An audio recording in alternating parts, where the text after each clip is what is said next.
this is Wayne Rivers at FBI, and we build better contractors. This week I want to talk about the 5 elements of good judgment. This comes from a Harvard Business Review article, January, February of 2020 by Sir Andrew Leicherman. And I want to start with his conclusion because it's fairly poignant. Leaders need many qualities, but underlying them all is good judgment. Those with ambition but no judgment run out of money.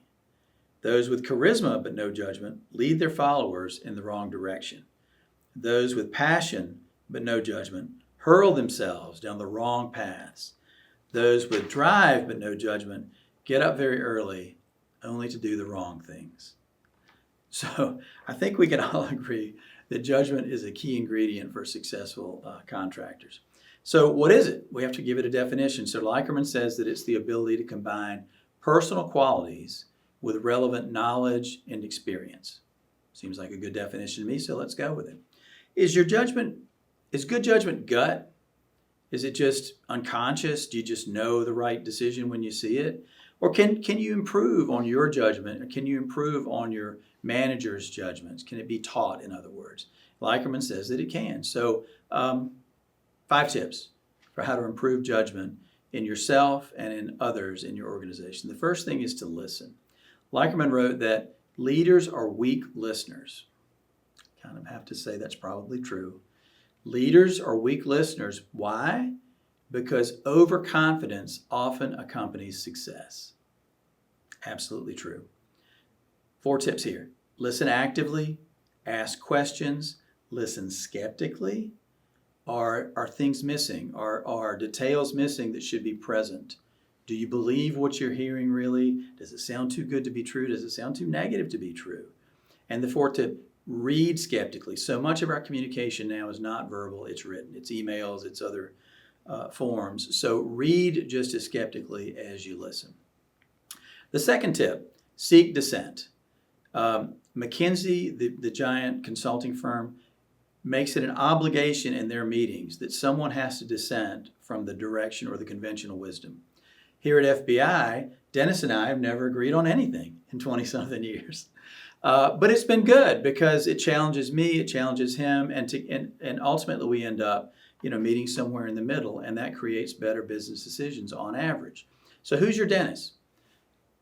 If you don't have one, you need one. You need somebody or some people in your organization, some team in your organization that challenges the conventional wisdom. It actually leads to better business outcomes. The 3rd thing, use your experience, but be really careful. Is your experience too narrow?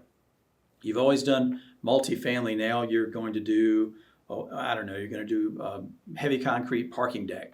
Is your experience too narrow when you're making decisions? Are you making decisions out of habit? Are you making them out of reflex? Are you doing enough homework, enough research, putting enough thought into them? Are you complacent? Construction's been pretty good to a lot of people for a long time now.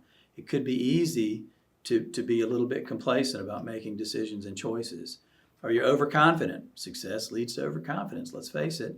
And are you leaning on others? Are you asking for other people to help you at decision time, when you're choosing a direction or choosing an action? The 4th thing, be detached. Try to draw the emotion out of the situation. It's a vital piece of good judgment. Understand your own personal biases, encourage dissent, going back to number 2. Avoid excessive optimism. That is a real, contractors nobody could be a contractor without being optimistic. But don't be over optimistic, be realistic. And then develop your other leaders and expose them to outside influences. That's one of the great things about boot camp. Our next boot camp is in Raleigh, February 9 and 10, 2023. One of the great things about boot camp is it exposes your high potential next generation leaders to other leaders in other companies with other beliefs and values and systems and biases and all these other things, and it helps them broaden their thinking.